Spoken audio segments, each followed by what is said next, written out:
Assalamualaikum warahmatullahi wabarakatuh. Bismillahirrahmanirrahim. Wa bihi nasta'in wa ala umuri dunya waddin.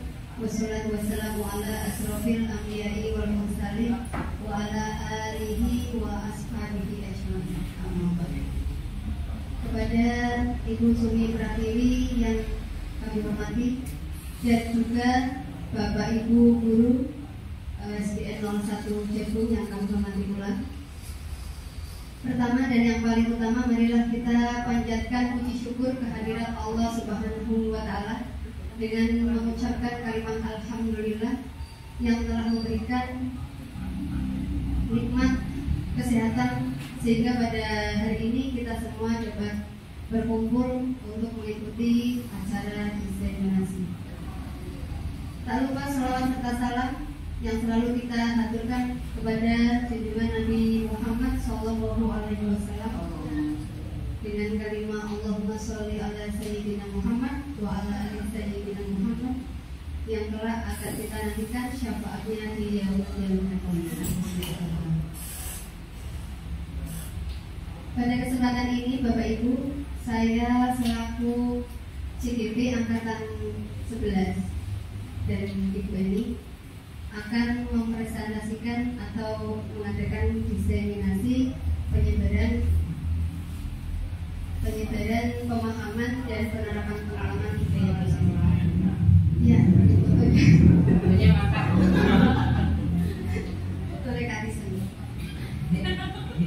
Ini merupakan bentuk aksi nyata di modul 1.4 tentang budaya positif.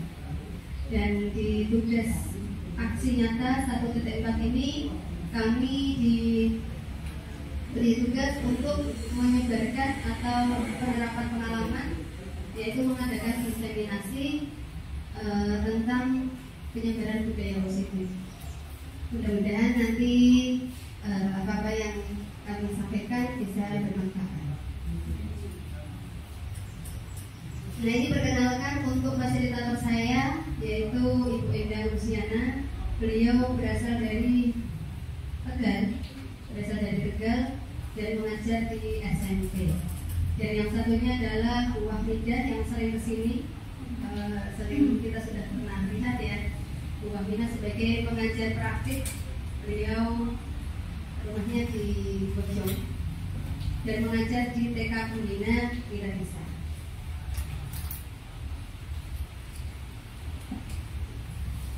Bapak Ibu yang saya hormati, sebelum saya melanjutkan pemaparan, sebelum kita mulai acara ini, ada baiknya untuk mengadakan kesepakatan belajar. Karena di sini kita sama-sama belajar. Saya hanya dalam proses belajar bersama gitu. Yang pertama, tenangkan hati dan pikiran. Yang kedua, arahkan semua perhatian untuk fokus belajar. Yang ketiga, hadirkan rasa ingin tahu dan selalu bersyukur. Seluruh peserta memiliki kesempatan untuk berpendapat. Dan yang terakhir, berpikiran terbuka dan saling menghormati. Kira-kira Bapak Ibu mau menambahi untuk kesepakatan belajar? Makan? Iya, tentu saja. Dan di sela-sela ini sangat dibolehkan sekali untuk menikmati hidangan yang ada. Ya. Jangan lupa baca bismillah. Kalau sudah selesai, alhamdulillah. Bapak Ibu, sebelum saya mulai untuk penyemangat, karena di siang ini benar-benar cuacanya panas. Kalau diukur mungkin berapa derajat ini ya? Ya, sangat panas dan anginnya juga agak bandar. Ini SDG dulu ya? Ya, SDG. Pertama kita mau menyambung kalimat dari Bapak Ibu semua, sebanyak ini 10 orang ya. Kita akan menyambung kalimat dari yang pertama. Silakan ketika ada pikiran apapun yang dipikirkan panjenengan semua, itu silakan dibikin satu kalimat saja. Nah nanti kalimat dari teman kita kan kita nanti disambung sama rekan berikutnya. Seperti itu kan? Dari Bu Afi apa dari Bu Tiwi? Dari Bu Tiwi nih, ya selaku kepala sekolah kita. Bu kalimat misal siang ini saya sangat ngantuk. Bisa seperti itu nanti bisa dilanjut. Mari kita sukseskan diseminasi CGP hari ini dengan penuh semangat. Dilanjut awal. Kata-kata semangat dilanjutkan apa?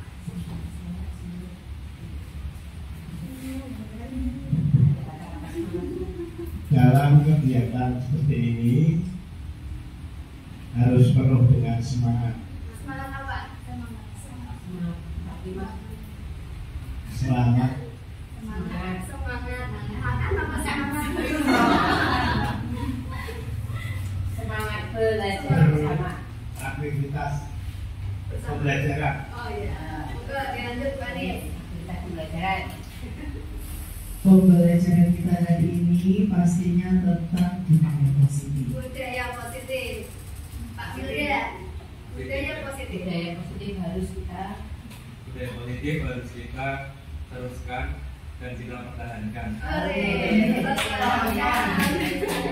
Pertahankan di sekolah kita bisa kita terapkan. Iya, terapkan ini. Terapkan apa? terapkan budaya positif, balik-balik. Terapkan budaya positif. Terapkan budaya positif di SDN 01 Jakarta. Di SDN 01 Jagung selalu menerapkan kegiatan yang berbudaya positif.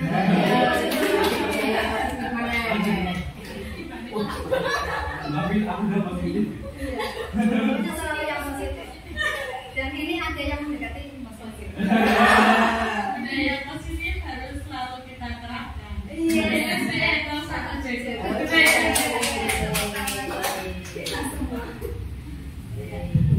Terima kasih. Ini sangat luar biasa ya Bapak Ibu. Benar-benar meskipun diterik panas matahari yang sangat suhunya tidak kurang bersahabat, tapi kita tetap semangat untuk menerapkan dan menjalankan budaya positif. Siap Bapak Ibu ya. Ini kita mau belajar bersama. Ya di apa namanya? Modul 1.4 ini saya belajar tentang konsep inti budaya positif yang akan saya paparkan nanti. Itu tentang perubahan paradigma belajar, kemudian motivasi perilaku manusia, dan kemudian posisi kontrol restitusi, disiplin positif, kebutuhan dasar, keyakinan kelas, dan segitiga restitusi. Iya. Di konsep yang pertama yaitu pembelajaran dengan paradigma baru.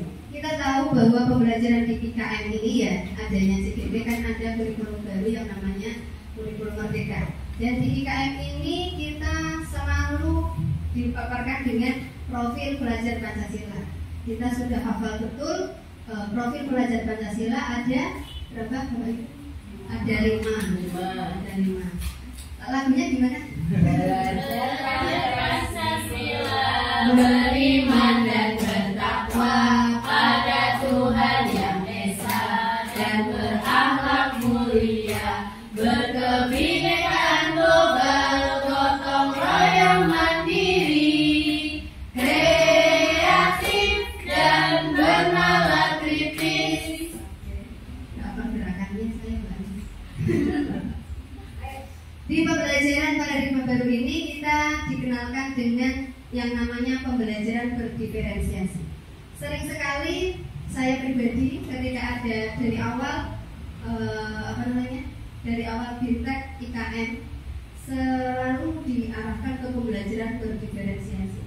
Dan sampai saat kemarin, bahkan sampai saat ini, saya sendiri belum begitu mengetahui dan memahami betul yang namanya pembelajaran berdiferensiasi itu apa.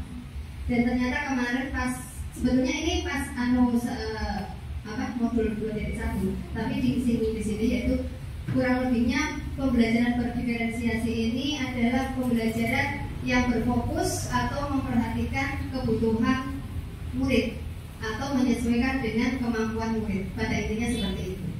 Jadi kenapa di IKN ini tidak ada murid yang tertinggal ataupun tertinggal kelas, karena adanya ini pembelajaran berdiferensiasi. Semuanya bisa mencakup tujuan pembelajaran sesuai dengan kemampuan mereka. Nah, ada teori kontrol yang disampaikan oleh Dr. William Gesell kalau nggak salah. Ini tentang miskonsepsi tentang teori kontrol. Yang pertama, ada gambar itu seperti itu ya, ilusi guru itu mengontrol murid. Jadi kayak guru itu kayak ngomong mengontrol murid harus kayak gini gitu. Yang kedua, ilusi bahwa semua penguatan positif itu efektif dan bermanfaat. Misalnya diberikan reward atau berhadiah, itu ternyata kayaknya bagi kita kan nggak masalah, tapi ternyata ada efeknya juga.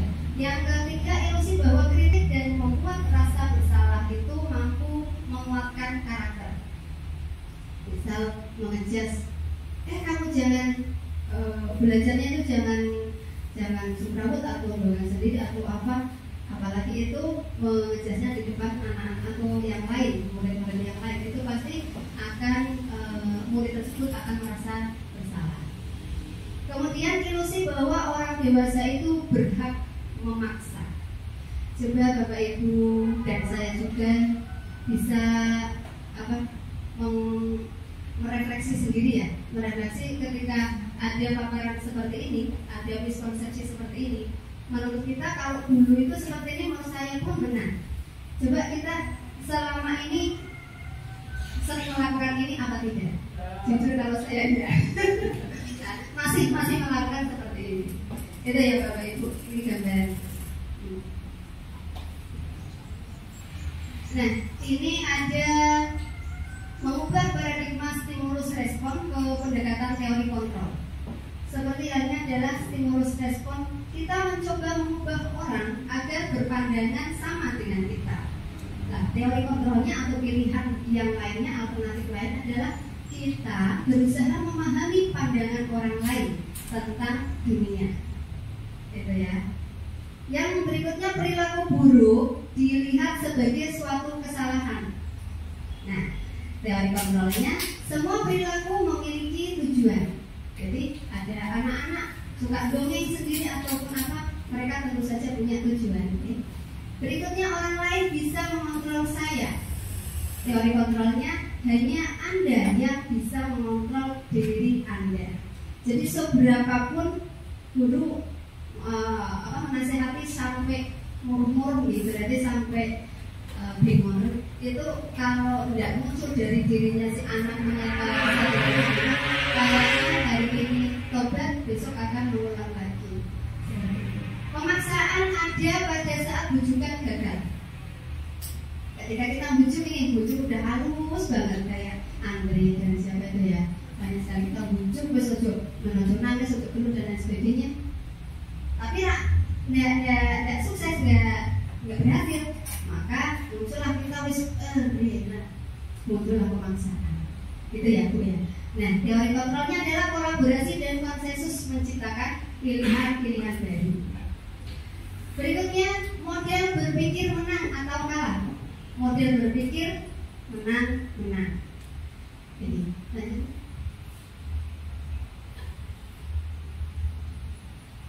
Ini tentang disiplin positif yang tadi kita sudah SDG tadi ya, tentang budaya positif. Disiplin, kata disiplin ini adalah merupakan sesuatu yang dilakukan seseorang untuk mendapatkan kepatuhan. Dan kepatuhan ini cenderung akan menghubungkan disiplin dengan ketidaknyamanan. Tentu saja nih. Berikutnya merupakan salah satu pendekatan disiplin diri yang memampukan seseorang untuk mengontrol perilaku dengan kesadaran dan bertanggung jawab atas tindakan sebagai wujud menghormati diri sendiri dan orang lain. Jadi pada intinya bagaimana sih cara kita mengamankan pada murid kita untuk memiliki kesadaran dan tanggung jawab atas disiplinnya itu, sehingga dia akan melakukan dengan tulus ikhlas dan tidak ada paksaan dari orang lain, dalam hal ini adalah guru ataupun orang tua. Nah, sebagai pendidik, tujuan kita adalah menuntun murid untuk memiliki disiplin diri, sehingga mereka bisa melakukan atau berperilaku yang mengacu pada nilai-nilai kebajikan universal dan memiliki motivasi intrinsik, bukan ekstrinsik, bukan lagi pengaruh dari orang lain ataupun dari iming-iming tadi. Ya.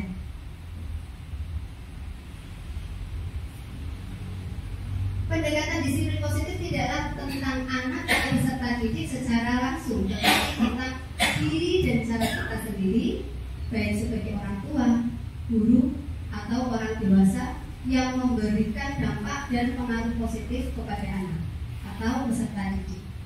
Jadi pada intinya adalah motivasi intrinsik tadi. Next. Ada beberapa pendekatan untuk disiplin positif. Yang pertama merupakan kemampuan individual pendidik untuk membina, mendidik peserta didik secara individual ataupun secara kelompok. Kemudian pendekatan secara individual atau kelompok perlu mendapatkan dukungan kebijakan sekolah dan peran serta pemangku kepentingan sekolah. Inilah yang tadi saya singgung tentang nilai-nilai kebajikan. Jadi disiplin positif adalah menerapkan atau memahamkan pada diri anak, pada diri peserta didik tentang motivasi diri mereka untuk melakukan disiplin positif, sehingga nanti ketika mereka sudah memahami tentang disiplin positif benar-benar dari intrinsik dari dalam diri mereka sendiri, maka akan muncul nilai-nilai kebajikan yang dengan sendirinya dari mereka. Contoh nilai kebajikan institusi organisasi dalam profil pelajar Pancasila. Ini adalah nilai kebajikannya adalah beriman, bertakwa kepada Tuhan Yang Maha Esa, berakhlak mulia, berkebinekaan global, gotong royong, mandiri, bernalar, kritis dan kreatif, seperti tadi yang sudah kita lakukan ya. Kemudian IBO Primary Years Program, ini nilai kebajikannya adalah toleransi, rasa hormat, integritas, mandiri, menghargai, antusias, empati, keingintahuan, kreativitas, kerjasama, percaya diri, dan komitmen. Nilai kebajikan yang dari 9 pilar karakter: cinta Tuhan dan segenap ciptaannya, kemandirian dan tanggung jawab, kejujuran atau amanah, diplomatis, hormat dan santun, dermawan, suka menolong dan gotong royong, percaya diri, kreatif dan bekerja keras, kepemimpinan dan keadilan, baik dan rendah hati, toleransi, kedamaian serta kesatuan. Ini pada garis pokoknya adalah untuk menghormati ya. Kemudian di subbab berikutnya adalah kebutuhan dasar manusia. Kira-kira Bapak Ibu, kebutuhan dasar manusia itu apa saja menurut Bapak Ibu? Makan, minum, nikah. Wajib dong ya. Besok cari ya. Itu. Jadi kebutuhan manusia itu adalah segala sesuatu yang dibutuhkan oleh manusia untuk mempertahankan keseimbangan kondisi fisiologis dan psikologis yang bertujuan untuk mempertahankan kehidupan dan kesehatan. Ya, untuk mempertahankan kehidupan yang tadi Pak Wildan tentang kewajiban menikah itu untuk mempertahankan kehidupan, melangsungkan keturunan, ya. Dan kesehatan juga, makan, minum tadi ya, bagus ya. Gini, jadi itu. Nah ini, dasar manusia. 5 dasar ini ya, dasar. Ini menurut William Glasser. Ada penguasaan, bertahan hidup, kesenangan, kasih sayang dan rasa diterima, kebebasan. Sebelum saya lanjut untuk keterangannya, kira-kira bayangan Bapak Ibu tentang 5 kebutuhan dasar ini setuju apa tidak? Menurut William Glasser. Setuju. Ada penguasaan. Contohnya seperti apa Bapak Ibu? Kita ingin menguasai nggak sih kira-kira ketika dalam hal apapun? Bisa. Bertahan hidup. Setuju nggak? Kita punya kebutuhan dasar ini. Kesenangan. Ya ini ya. Buktinya kemarin ke Expo juga bahagia. Terus kasih sayang dan rasa diterima. Betul ya?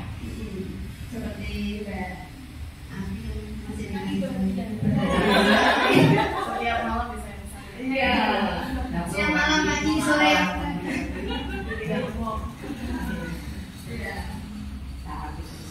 Mbak nanti sabar ya.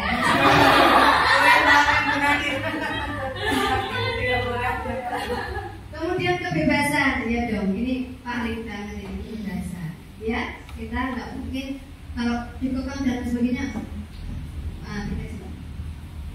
Nah, ini motivasi perilaku manusia. Kita punya perilaku ya. Setiap hari bahkan setiap saat nih kita punya perilaku atau amal atau perbuatan. Motivasinya apa? Yang pertama untuk menghindari ketidaknyamanan atau hukuman. Nah, Bapak Ibu, untuk menghindari ini, motivasi untuk menghindari ini, kira-kira perilaku kita itu apa? Untuk menghindari tilang, ya beneran sini tilang. Nah, mematuhi aturan. Untuk menghindari kalau di konsep yang di sekolah bisa, untuk menghindari apa ya? Terlambat, berarti murid-murid harus disiplin berangkat tepat waktu misalnya. Kemudian motivasi yang kedua, untuk mendapatkan imbalan penghargaan dari orang lain. Ini juga ya, kita sering ya, biar dapat imbalan penghargaan setidak minimal dihargai dari orang lain. Contohnya apa? Untuk bisa kita dapat ucapan terima kasih mungkin. Jadi perilaku kita kira-kira apa? Menolong, ya, menolong. Otomatis orang yang ditolong akan mengucapkan terima kasih. Itulah salah satu perilaku kecil kita yang tidak kita sadari ternyata ini punya motivasi. Berikutnya, untuk menjadi orang yang mereka inginkan dan menghargai diri sendiri dengan nilai-nilai yang mereka percaya. Untuk menjadi orang yang mereka inginkan dan menghargai diri sendiri dengan nilai-nilai yang mereka percaya. Ada nggak kira-kira yang mau mencontohkan ini? Perilaku apa yang motivasinya itu seperti ini? Menjadi orang yang mereka inginkan untuk menghargai diri sendiri. Kira-kira kalau kita berbuat buruk terhadap orang lain, kita akan mendapatkan apa? Nah, itu setidaknya biasanya gitu ya. Setidaknya ketika kita ingin mengharapkan orang lain itu menghargai kita, maka selalu menghargai orang lain juga. Nah iya, maka tiba balik seperti itu Pak Mul ya. Jadi kita ingin dihargai, maka kita harus menghargai orang lain. Seperti itu. Monggo. Berikutnya konsep disiplin dengan identitas gagal. Ini dulu pernah disinggung sama Bu Anis Sebong. CGD angkatan 10. Sekarang CGD angkatan 11. Konsep disiplin dengan identitas gagal. Seperti apa kira-kira? Yang hukuman, menyakitkan, tidak nyaman, murid takut, memaksa, murid menyembunyikan kesalahan, kemudian murid menjadi rendah diri. Kalau penghargaan tidak efektif, dengan adanya penghargaan ini menjadi tidak efektif, merusak hubungan atau menjadikan sifat iri, kemudian mematikan kreativitas, menghukum dengan sistem ranking, merampas hak menghargai dirinya. Betul ya, seperti ini ya. Ini yang sudah kita lakukan, bahkan ternyata ini itu identitas gagal. ya. Dan maka kenapa di IKM ini tidak diperbolehkan untuk sistem trainingan, tapi kita selaku guru biasanya tetap ditanyain sama wali murid sehingga harus menyiapkan tugas untuk ranking. Nah itu pun masih masih kurang ini. Akhirnya tahu ibunya cerita sama anaknya cerita sama temennya, ternyata nyuri ranking siji gitu. Akhirnya menjadikan temannya itu iri. Seperti itu. Konsep disiplin dengan identitas sukses. Nah ini yang mungkin akan kita mulai untuk implementasinya ya. Konsekuensi, jadi bukan hukuman lagi, tapi konsekuensi, yaitu penguatan jangka pendek, perlu monitoring berkelanjutan, stimulus atau respon, murid menghormati peraturan, kehilangan waktu untuk merenungi kesalahan. Ini. Kemudian yang tadi reward atau penghargaan, ini yang identitas sukses ini adalah diganti dengan restitusi.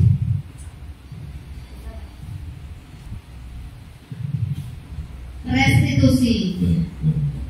Jadi dari restitusi ini murid bertanggung jawab, memunculkan murid bertanggung jawab untuk perilakunya. Dia melakukan apa, tentu saja dia tahu, oh iya, ini nanti efeknya kalau saya melakukan seperti ini. Yang kedua, fokus pada pemecahan masalah jangka panjang. Berikutnya, murid menghormati dirinya dan orang lain. Kemudian ada teori kontrol yang tadi sudah saya singgung. Dirinya memegang kontrol. Jadi anak tersebut lah yang sebaiknya memegang kontrol. Kemudian murid bersemangat memperbaiki kesalahan karena sudah tahu dan sudah diberi stimulus kalau perilaku seperti ini seperti kayak kita. Berikutnya konsep disiplin pendekatan restitusi.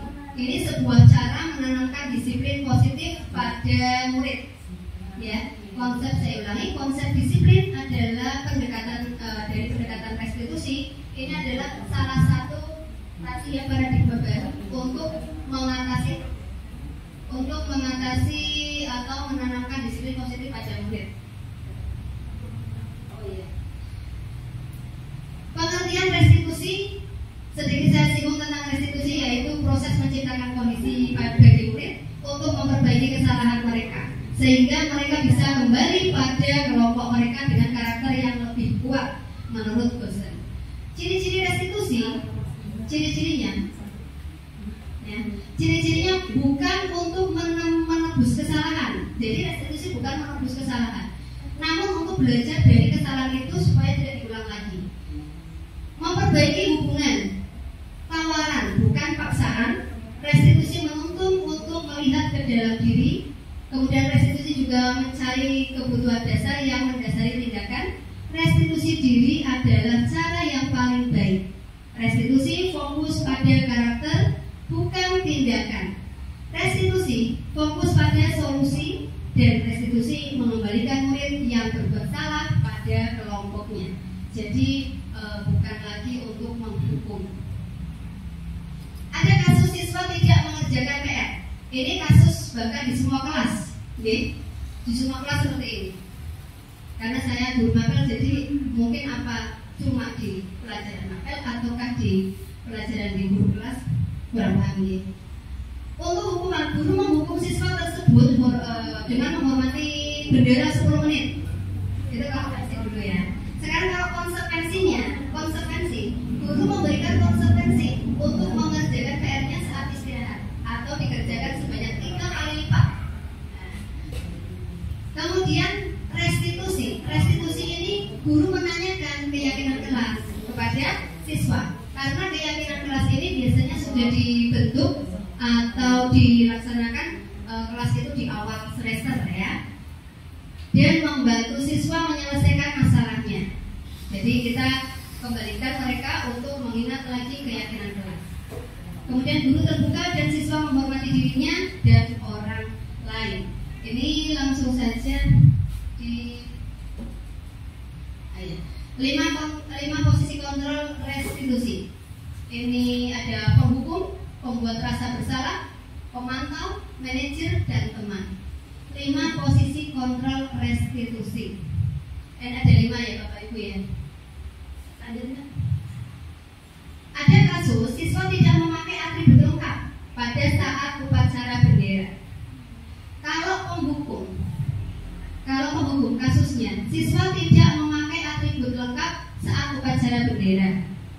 Jadi, nah ketika pemantau ini ya, ada salah satu Bapak Ibu yang mau membaca, monggo, Bu Afi. Pemantau.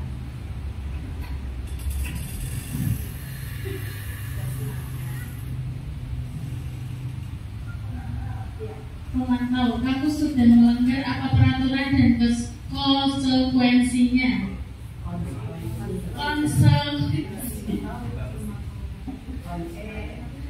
Berikutnya dari siswa yang tidak memakai atribut ini, ketika kita sebagai guru adalah memposisikan kita sebagai teman, itu seperti apa? Ya, ayolah yang tertib, buat guru bangga. Kali ini tidak apa-apa kalau salah. Itu adalah posisi kita sebagai teman. Nah, ketika posisi kita sebagai manajer itu apa ya Bapak Ibu? Apa ya? Manajer itu bos ya. Kalau sebagai manajer bagaimana Bu Nani? Apakah kamu tahu kesalahanmu? Kira-kira bagaimana akan memperbaiki kesalahan ini? Itu sebagai manajer. Dan yang terakhir posisi kita sebagai guru ketika membuat rasa bersalah. Bagaimana Bu Eni? Berapa kali Bu Guru harus memberitahu kamu? Bu Guru kecewa sama kamu. Iya, itulah 5 posisi kontrol yang seorang guru miliki. Keyakinan kelas. Nah ini untuk keyakinan kelas saya singgung sedikit. Keyakinan kelas sudah saya buat bersama beberapa kelas, dan salah satunya di kelas 4. Di kelas 4 itu sudah saya bikin keyakinan kelas. Untuk sekilas saja untuk keyakinan kelas, biasanya informasi yang saya dapat di materi CGP, tidak tahu benar apa salah, itu bisa dibuat 1 semester sekali di awal. Kemudian bisa saja kesepakatan keyakinan kelas itu berlaku untuk sampai 1 tahun. Dan biasanya ini dibuat sebaiknya dibuat antara guru kelas dengan guru mapel itu boleh bersamaan, biar keyakinan kelasnya itu sama. Bisa, ataupun bisa masing-masing. Dan salah satu tahapan untuk membuat keyakinan kelas yang pertama adalah mengidentifikasi siswa, keyakinan kelas mereka. Kemudian setelah diidentifikasi, mereka menuliskan keyakinan kelas mereka yang mereka yakini di kertas certificate note itu masing-masing siswa. Kemudian mereka bisa menempelkan ke depan. Kemudian mereka nanti bisa membahasnya, keyakinan ini bisa dipakai apa tidak. Dan setelah itu dibuatlah kalimat dari yang anak-anak tulis untuk dibuat atau disusun lagi menjadi ya. Dilanjut untuk membuat keyakinan kelas. Sedikit saya singgung tentang tahapan-tahapan untuk membuat keyakinan kelas. Yang pertama, mengidentifikasi keyakinan kelas, yaitu siswa diminta untuk menulis keyakinan kelas yang mereka yakini. Kemudian setelah ditulis, mereka bisa menempel ke depan dengan kertas sticky note. Dan setelah itu bisa dibahas bareng-bareng sama anak-anak, karena sebetulnya sebenarnya keyakinan kelas ini yang bikin adalah anak-anak, bukan kita sebagai guru. Kemudian yang bikin itu berarti memaksakan keyakinan kita.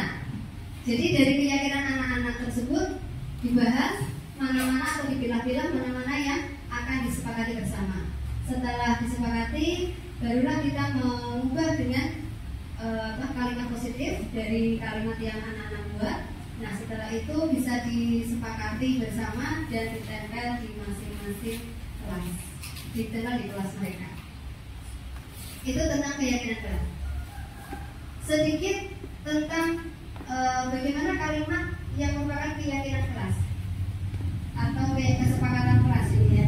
Datang tepat waktu, menjaga kebersihan sekolah, berdoa sebelum dan sesudah kegiatan, aktif dalam pembelajaran, dilarang mencoret-coret bangku, dan dilarang berkelahi. Yang satunya adalah keyakinan kelas. Kami guru dan murid yang saling menyayangi. Kami murid yang semangat belajar.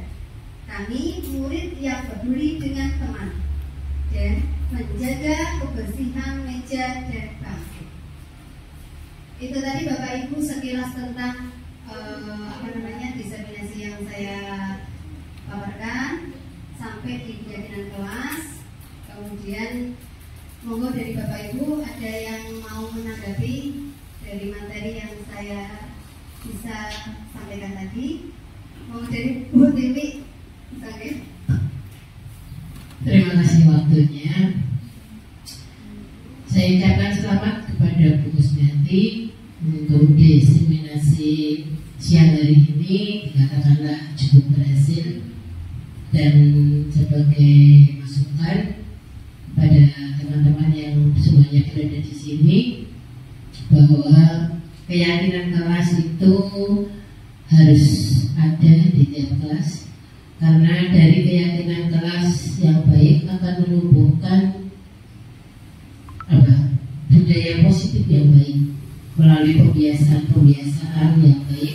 Dan alhamdulillah Mbak kita sudah mulai menerapkan kebiasaan-kebiasaan yang baik, dan ketika itu sudah berlangsung dengan lancar dan teratur, kemudian akan bermuara kepada hasil sebuah siswa-siswi yang sesuai dengan amanat undang-undang pendidikan atau yang menjadi multiplier kita, yaitu siswa-siswi yang berprofil sebagai seorang pelajar Pancasila. Dan semoga apa yang sudah baik ini bisa berlanjut, dan sekali lagi selamat. Berikan aplaus untuk Bu Kusmiati. Terima kasih. Terima kasih Bu Dewi atas dukungan dan motivasinya kepada kami, khususnya CGP Angkatan 11 ya. Atas dukungan dan motivasi dari Bu Dewi inilah kami saya selaku CGP bisa sampai di titik ini, sampai di belajar di modul 1.4 ini. Dan juga ucapan rasa terima kasih saya juga pada rekan-rekan saya di SD 01 Jagung, sangat luar biasa. Jadi dari proses sampai saat ini saya mendapatkan motivasi dari panjenengan semua atas berlangsungnya proses pembelajaran calon guru penggerak ini, sehingga saya pribadi meskipun tugas-tugasnya luar biasa, saya jadi lebih semangat. Terima kasih. Dari saya sekian. Wabillahi taufiq wal hidayah. Wassalamualaikum warahmatullahi wabarakatuh. Waalaikumsalam.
Sudah menyinggung bahwa keyakinan kelas itu adalah hal-hal yang positif. Positif itu adalah yang baik. Yang kalian yakini bahwa perbuatan itu baik, perlu kita tingkatkan, perlu kita lakukan setiap hari ketika di kelas.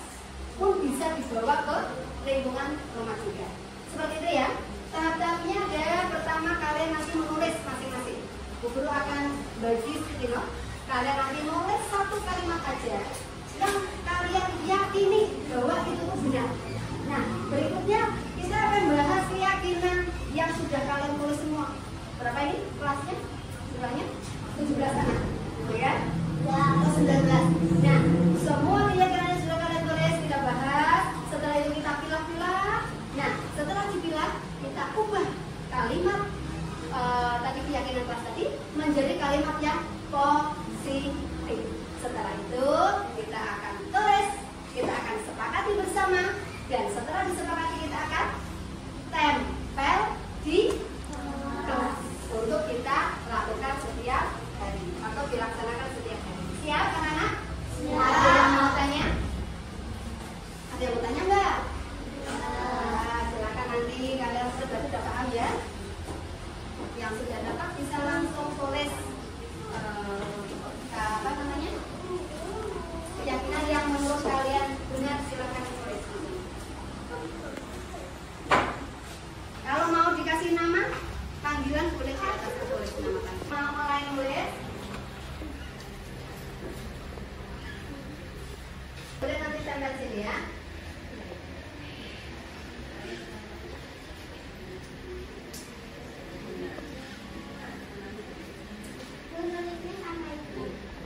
Nulisnya sampai berapa? Satu aja yang menurut kalian. Nah, kasih nama. Ya, kasih nama. Kalau sudah selesai boleh bawa sini. Nah, ya, ada yang sudah selesai? Boleh ke sini Mbak Safira.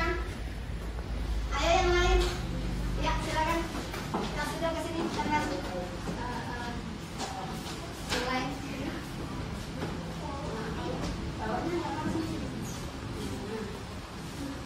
Ayo. Ada lagi? Yang sudah tempel ke sini.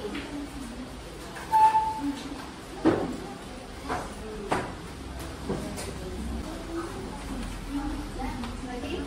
Ayo Fiato.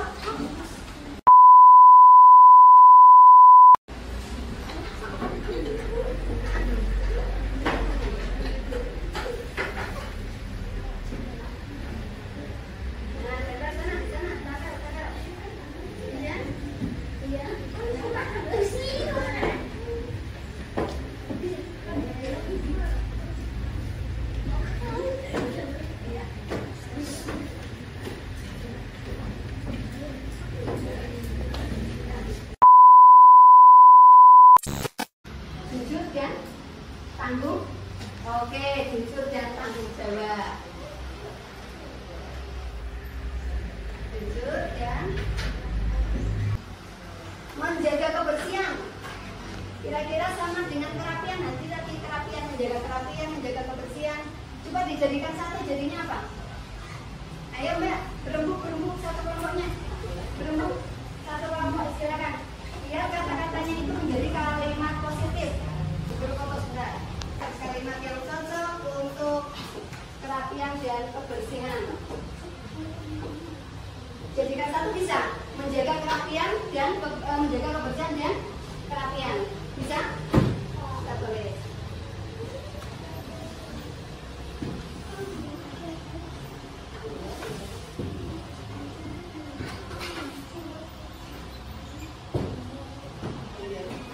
Kemudian ada tadi menolong ya. Nah, ini menolong yang teman kesusahan. Berarti apa itu? Bekerja sama. Menolong kesusahan. Terus apa lagi? Nah, bisa kita ganti dengan ya, bekerja sama dan kolaborasi. Bisa? Kita tulis ya.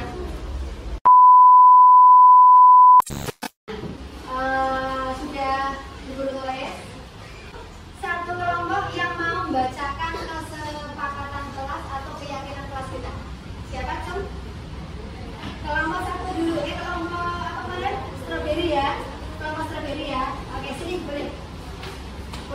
dua anak ke sini. Ya. Boleh dibaca keyakinan kelas yang sudah kita sepakati. 1,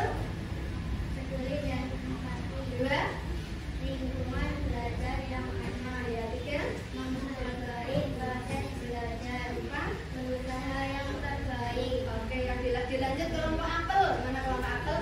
Diwakili dua anak. Silakan. Boleh dibaca teman-teman. Kelompok apel diwakili 2 anak. Yuk. Jadi sudah sampai 5 yang kita sepakati. Mulai dari 6. Tepat waktu. Ya.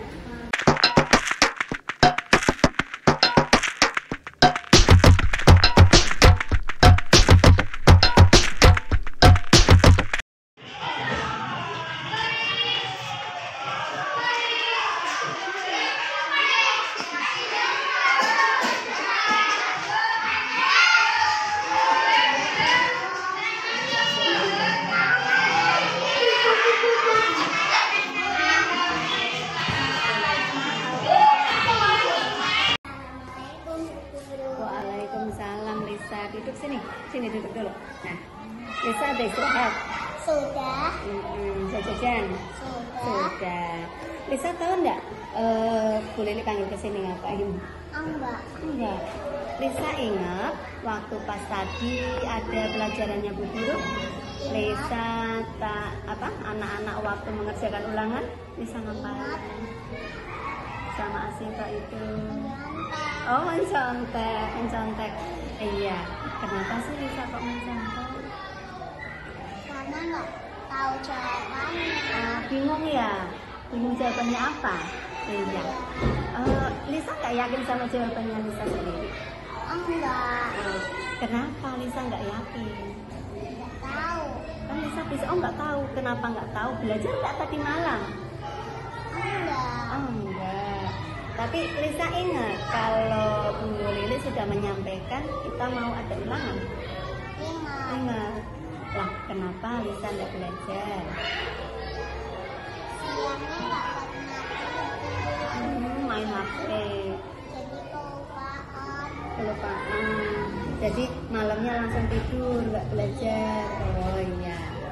Oke, sekarang Lisa tahu nggak kalau mencontek itu waktu itu ada keyakinan kelas ya, kita kesepakatan tuh satu kelas supaya nggak mencontek melihat jawaban teman ya.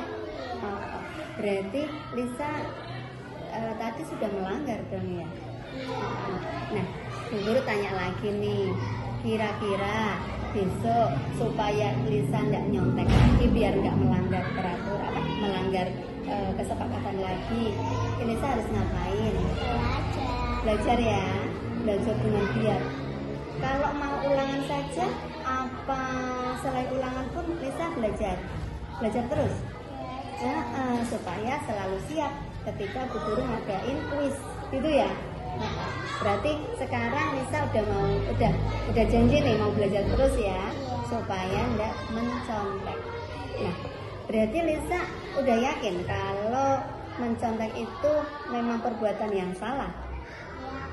Yakin, udah nggak mau diulang. Takut ya nanti dosa ya. Oke.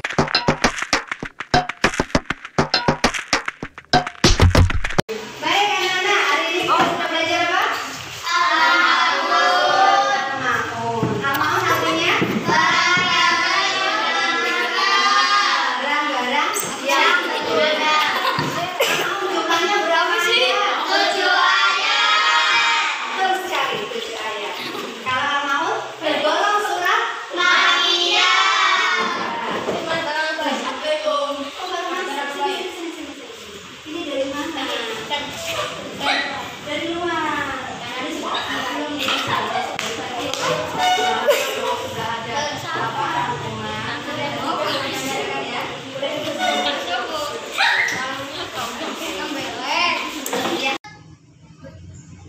Assalamualaikum. Waalaikumsalam. Sini. Duduk sini. Dia sama Yusuf. Iya. Geser sini dong. Geser sini. Ya. Oke. Sudah istirahat tadi? Ya. sudah jajan? Sudah. Ini kalian tahu nggak dipanggil ke sini mau ada apa? Enggak.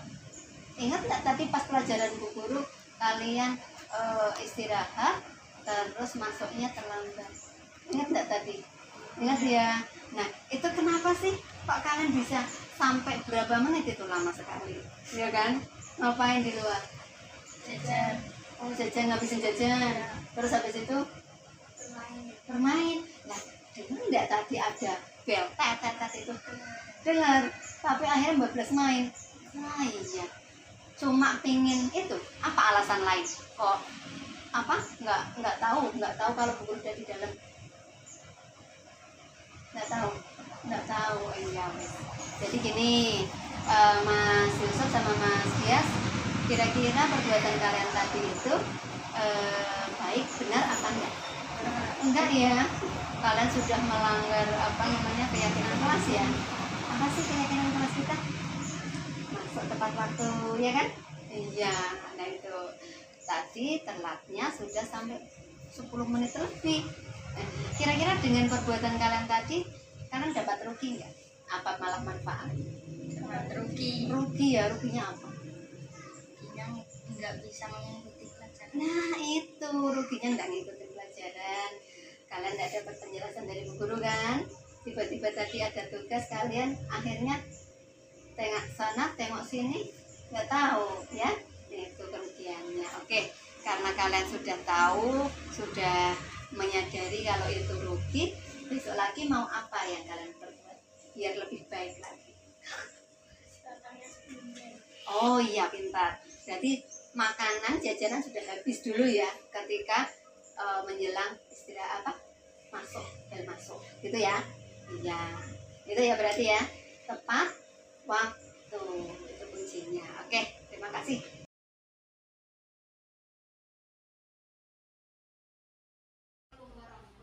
Assalamualaikum warahmatullahi wabarakatuh.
Kira-kira sama dengan kerapian. Nanti tadi kerapian, menjaga kebersihan.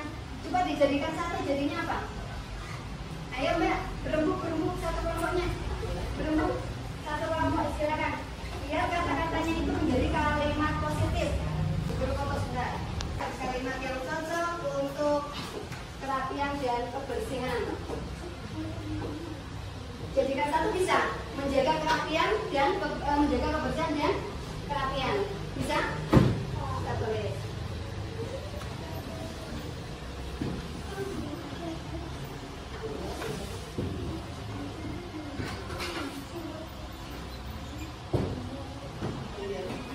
Kemudian ada tadi menolong ya. Nah ini menolong yang teman kesusahan. Berarti apa itu? Bekerja sama. Menolong kesusahan. Terus apa lagi? Nah, bisa kita ganti dengan ya, bekerja sama dan kolaborasi. Bisa? Kita tulis ya.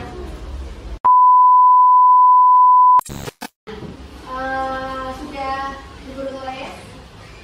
Satu kelompok yang mau membacakan kesepakatan kelas atau keyakinan kelas kita. Siapa Cum? Kelompok satu dulu. Kelompok apa kemarin? Strawberry ya. Kelompok strawberry ya. Oke, sini boleh. Boleh dibantu dua anak ke sini. Ya. Boleh dibaca keyakinan kelas yang sudah kita sepakati. Satu.